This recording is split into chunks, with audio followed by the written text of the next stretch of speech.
भारत माता की, भारत माता की, वंदे वंदे वंदे।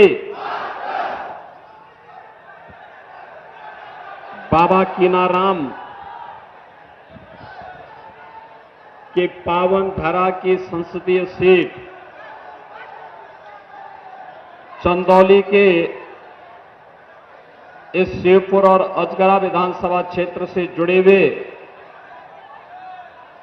जनता जनार्दन की इस अदालत में मैं इस क्षेत्र के पांच सिद्ध संत पूज्य कच्चा बाबा के श्री चरणों में कोटि कोटि नमन करते हुए मैं आप सबका हृदय से अभिनंदन करता हूं, स्वागत करता हूं। मंच पर उपस्थित केंद्रीय मंत्री और लोकप्रिय सांसद श्री महेंद्र नाथ पांडे जी, प्रदेश सरकार में मंत्रिमंडल के मेरे सहयोगी और शिवपुर के लोकप्रिय विधायक सुनील राजभर जी, राज्यसभा की माननीय सांसद श्रीमती दर्शना सिंह जी, श्रीमती साधना सिंह जी, पूर्व मंत्री और विधान परिषद सदस्य डॉक्टर महेंद्र सिंह जी, माननीय विधायक श्री सुशील सिंह जी, त्रिभुवन राम जी, रमेश जायसवाल जी, भारतीय जनता पार्टी के जिला के अध्यक्ष विधान परिषद सदस्य श्री अंशराज विश्वकर्मा जी, जिला पंचायत अध्यक्ष श्रीमती पूनम मौर्य जी, सोहेल देव राजभर पार्टी के नेता, उनके संरक्षणदाता महामंडेश्वर बाबा संतोष दास जी, भारतीय जनता पार्टी के निषाद पार्टी के श्री राम बिंद जी, अनिल सिंह जी, सुधीर सिंह जी, सर्वेश कुशवाहा जी, ओंकार केसरी जी, भारतीय जनता पार्टी, अपना दल, निषाद पार्टी, सोहेल देव राजभर पार्टी से जुड़े हुए हमारे सभी पदाधिकारीगण और उपस्थित बहनों और भाइयों, आज मुझे एक बार फिर से चंदौली की जनता जनार्दन से अपील करने का अवसर प्राप्त हो रहा है। बहनों और भाइयों, लोकसभा चुनाव के 6 चरण संपन्न हो चुके हैं। उत्तर, दक्षिण, पूरब, पश्चिम, जहां कहीं हम जा रहे हैं, चारों ओर एक ही स्वर है, एक ही नारा है, जनता का एक ही भाव और एक ही भंगिमा है, और वह है कि फिर एक बार और अब की बार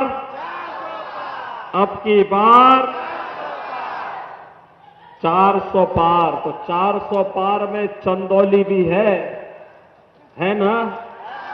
सभी लोग सहमत हैं? बहनों और भाइयों, हमने बदलते हुए भारत को देखा है। 10 वर्ष में मोदी जी के नेतृत्व में भारत ने दुनिया के अंदर सम्मान बढ़ाया है, सीमाओं को सुरक्षित किया है, आतंकवाद और नक्सलवाद की समस्या का समाधान किया है, विकास के बड़े बड़े कार्य, highway, railway, medical college, AIIMS, IIT, IIM, IIIT, NIT जैसे संस्थान देश के अंदर बने हैं। हर घर नल और नल से जल की योजना भी जमीनी धरातल पर उतरती हुई दिखाई दी। गरीब कल्याणकारी योजनाओं की एक लंबी श्रृंखला है। गरीबों को फ्री में राशन की सुविधा हो, अन्नदाता किसान को किसान सम्मान निधि, हर गरीब के लिए 5 लाख रुपए की स्वास्थ्य बीमा का कवर, हर गरीब के सिर को ढकने के लिए प्रधानमंत्री आवास योजना का लाभ, ये जितना भी कार्य हुआ है पिछले 10 वर्ष में, नए भारत के शिल्पी प्रधानमंत्री मोदी जी के नेतृत्व में हुआ है।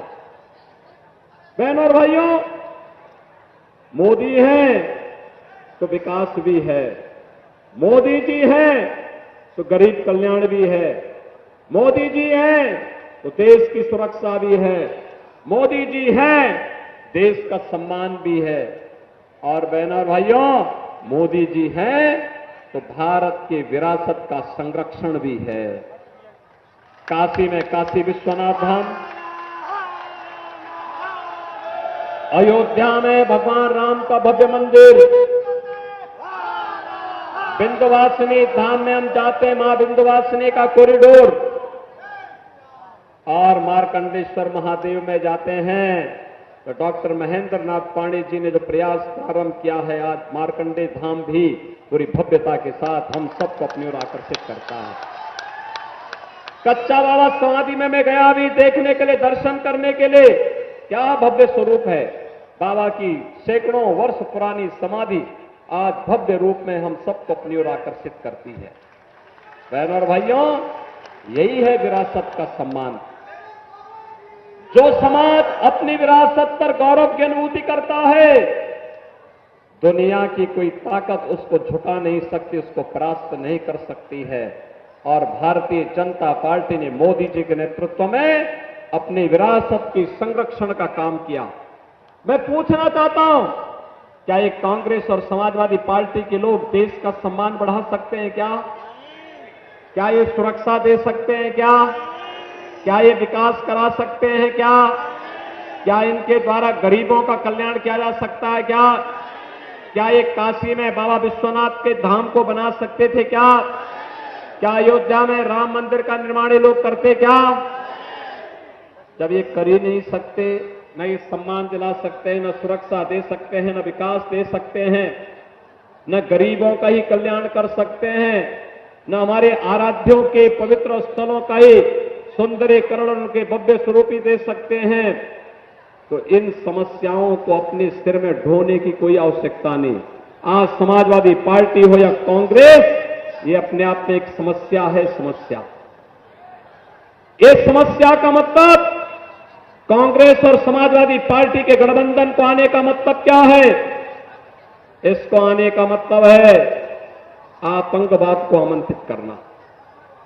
इनको वोट देने का मतलब माफिया राज को हावी करना। इनको वोट देने का मतलब हिंदुओं की आस्था के साथ खिलवाड़ करना, गरीबों के हकों में डकैती डालना, विकास के कार्यों में बैरियर लगाना। हमें ये बैरियर और ये बाधाएं दूर करनी है, और भारतीय जनता पार्टी ने 10 वर्ष में मोदी जी के नेतृत्व में बखूबी इस कार्य को किया है।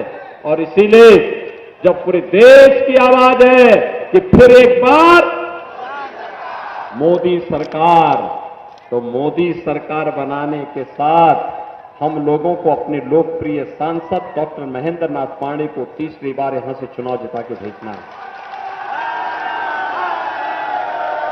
बहनों और भाइयों, डॉक्टर महेंद्र नाथ पांडे जी ने चंदौली के विकास के लिए इतना काम किया, अपने विधायकों के साथ, राज्यसभा के सांसदों के साथ, पदाधिकारियों के साथ मिलकर, ब्लॉक प्रमुखों के साथ मिलकर के हाईवे भी दिया, रेलवे का भी काम किया, बाबा कीनाराम के नाम पर मेडिकल कॉलेज का भी निर्माण कराया, और अब तो काशी प्रधानमंत्री मोदी जी के नेतृत्व में देखो बाबा विश्वनाथ धाम भी बन गया, चारों ओर से 4 लेन की कनेक्टिविटी भी हो गई, वंदे भारत, अमृत भारत और नवा भारत के नाम से नई नई ब्रांड की ट्रेनें वर्ल्ड क्लास सुविधाओं के साथ चल रही हैं।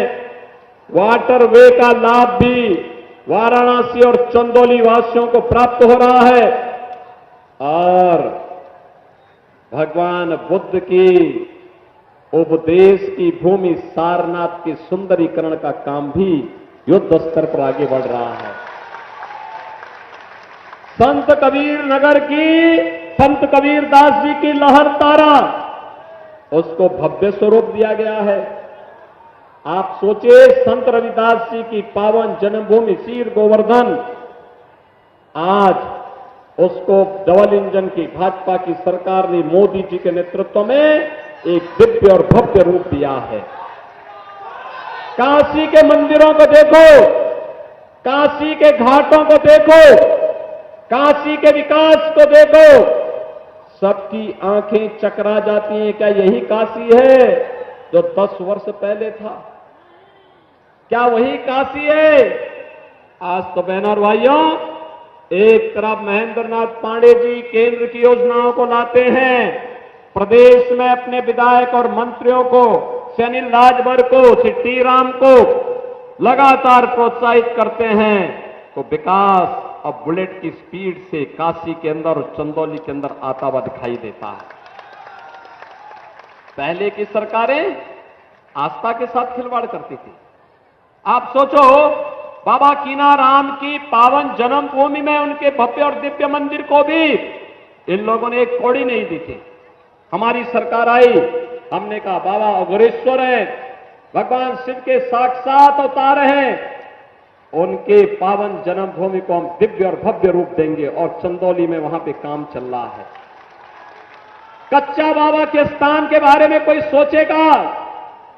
कोई दूसरा नहीं सोच सकता है। बहनों और भाइयों, यह सोच अगर किसी की है, डॉक्टर महेंद्र नाथ पांडे, अनिल राजभर जैसे जनप्रतिनिधि जब चुन के जाते हैं, तभी सोच पैदा होती है। और इसीलिए मैं आया हूं आपके कहने के लिए। चुनाव प्रचार अंतिम दौर में चल रहा है, अंतिम चरण का चुनाव चल रहा है। पूरे देश की जो आवाज, उस आवाज के साथ हमें जुड़ना है। समाजवादी पार्टी और कांग्रेस का गठबंधन एक अनर्थकारी गठबंधन है। ये जब भी दो लड़कों की जोड़ी मिली है, ये देश के पुण्य क्षति की है। और इसीलिए मैं आपसे कहने के लिए आया हूं, अगर आप कांग्रेस के मैनिफेस्टो को देखेंगे, समाजवादी पार्टी के घोषणा पत्र को देखेंगे, आप भी कहेंगे कि ये तो पाकिस्तान परस्तों का घोषणा पत्र है। उनका घोषणा पत्र क्या कहता है? कहता है सत्ता में आएंगे, अनुसूचित जाति, जनजाति और पिछड़ी जाति के आरक्षण को मुसलमानों को दे देंगे। क्या आप इसको छोड़ देंगे? क्या पिछड़ी जाति के और अनुसूचित जाति के आरक्षण पर सेंध लगाने की छूट देंगे क्या सपा कांग्रेस के लोगों को? बहनों और भाइयों, बाबा साहब भीमराव अंबेडकर ने कहा था कि धार्मिक आधार पर आरक्षण ये भारत के विभाजन का कारण बना था और धार्मिक आधार पर आरक्षण नहीं होना चाहिए, असंवैधानिक है। लेकिन तब भी ये असंवैधानिक कार्य को करने के लिए जी तोड़ कोशिश करेंगे। लेकिन मोदी जी ने घोषणा की है कि धार्मिक आधार पर नहीं, अनुसूचित जाति, अनुसूचित जनजाति और पिछड़ी जाति के आरक्षण में कोई भी दुनिया की ताकत सेंध नहीं लगा पाएगी। उनको यह अधिकार वैसे ही मिलता रहेगा।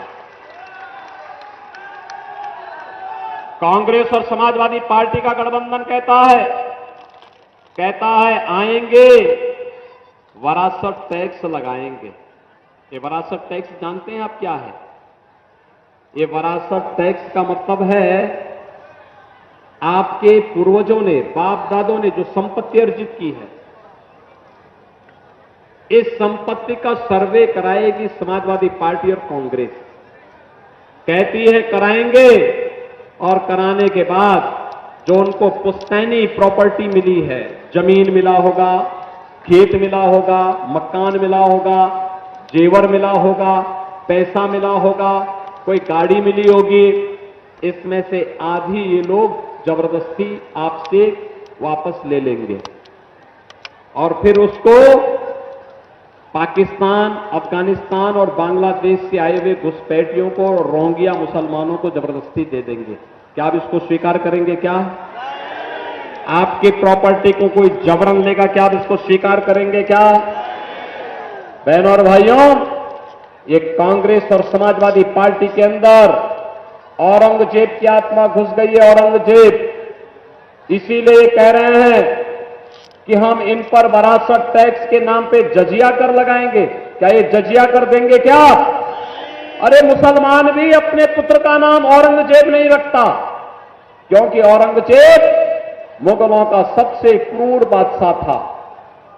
उसने अपने भाई की हत्या की, फिर अपने बाप शाहजहां को, जिसने आगरा का ताजमहल बनाया, उसे ही उठा के कैद कर लिया। शाहजहां ने अपनी जीवनी में कहा है कि ऐसा कमबख्त पुत्र किसी को प्राप्त न हो, जिसने मुझे जीते जी पानी के लिए तरसाया है। और उसने कहा उस समय, अरे क्रूर औरंगजेब, तुझसे अच्छे तो ये हिंदू हैं, अपने बड़े बुजुर्गों का सम्मान करते हैं और मरने के बाद श्राद्ध और तर्पण से उनको सम्मान देने का काम करते हैं, जल देने का काम करते हैं। बहनों और भाइयों, ये वरासत टैक्स औरंगजेब का जजिया कर है। हम जजिया कर नहीं देने देंगे। भारत में इस प्रकार की औरंगजेब की आत्मा को दोबारा जीवित नहीं होने देंगे। ये हमारा संकल्प है और इसी संकल्प के साथ आज हम सब आपके पास आए हैं। बहनों और भाइयों, इनका घोषणा पत्र यह भी कहता है, आएंगे, कांग्रेस और सपा की सरकार बनेगी, तो ये कहते हैं कि अल्पसंख्यकों को उनकी रुचि के अनुसार खान पान की स्वतंत्रता देंगे। आप जानते हैं खान पान, अरे रोटी पाटी दाल चावल सब्जी आप खाते हैं, अल्पसंख्यक भी खाता है। जो आप खाते हैं वही वो भी खाता है, लेकिन एक जगह में दोनों रुक जाते हैं, ठहराव आ जाता है। जब कोई मुसलमान कहता है कि मैं गौ हत्या करूंगा, गौ कसी करूंगा, गौ मांस खाऊंगा, हिंदू कहता नहीं, यह हरगिज नहीं होगा, जन्म जन्म का नाता है, गाय हमारी, बोलते हैं ना, जन्म जन्म का नाता है, बोलते हैं ना। तो क्या गौ हत्यारों को आप समर्थन देंगे क्या? अरे अयोध्या में राम मंदिर का निर्माण करके जो पुण्य आपके खाते में जुड़ा है, ये एक वोट देकर के, गौ हत्यारों को वोट देकर के पाप में बदल जाएगा। और इसीलिए मैं आपसे कहने के लिए आया हूं, डॉक्टर महेंद्र नाथ पांडे जैसा परम भक्त बाबा विश्वनाथ का, बाबा मार्कंडे महादेव का, बाबा कीनाराम का, बाबा कच्चा बाबा का परम भक्त, परम धार्मिक, परम उदार व्यक्ति, कार्यकर्ताओं के साथ जुड़ने वाला, विकास के लिए निरंतर प्रयास करने वाला जनप्रतिनिधि आपके लिए है। और इसीलिए हम लोग आए हैं, पूरे देश की आवाज के साथ हमें जुड़ना है। देश की आवाज क्या है? फिर एक बार मोदी सरकार, और मोदी सरकार के लिए डॉक्टर महेंद्र नाथ पांडे आवश्यक हैं। जिता के भेजेंगे। चंदौली से, शिवपुर और अजगरा से भारी बहुमत से विजयी बनकर के जाएंगे डॉक्टर महेंद्र नाथ पांडे जी, जाएंगे। दोनों हाथ पा करके थोड़ा जोर से बोले, काशी की आवाज में बोले, जिता के भेजेंगे, जिता के भेजेंगे। इसके लिए आपको दो काम करने होंगे, करेंगे, करेंगे। पहला काम, अब केवल 5 दिन बचे हैं चुनाव प्रचार के लिए। कितने दिन बचे हैं? 5 दिन। आप में से कितने लोग हैं इन 5 दिनों में प्रतिदिन 2 से 3 घंटा देश के लिए देने वाले कितने लोग हैं? कितने लोग दे सकते हैं? सभी लोग देने को तैयार है ना? इन 5 दिनों में 3 घंटे का समय आप दीजिए। प्रतिदिन 5 से 6 परिवारों में, एक परिवार में 3 वोटर हो सकते हैं, 4 हो सकते हैं, 5 हो सकते हैं, 6 हो सकते हैं, 10 हो सकते हैं। उन सबसे संपर्क करके उन्हें कमल चुनाव चिन्ह पर वोट देने के लिए उनसे अनुरोध करना है। करेंगे? करेंगे। 5 दिन में 25 परिवार, इन 25 परिवारों से संपर्क करेंगे और इन 25 परिवारों के साथ जो वोट होगा वह होगा 100 से लेकर 125 वोट। ये 100 से 125 वोट, नंबर 2, 1 जून को पोलिंग बूथ पर ले जाकर के मतदान कराना है भाजपा के पक्ष में। कराएंगे? कराएंगे? डॉक्टर महेंद्रनाथ पांडे जी को भारी बहुमत से विजयी बना के भेजेंगे? तो फिर मेरे साथ बोलेंगे, भारत माता की, भारत माता की, भारत माता की जय श्री राम, जय जय श्री राम।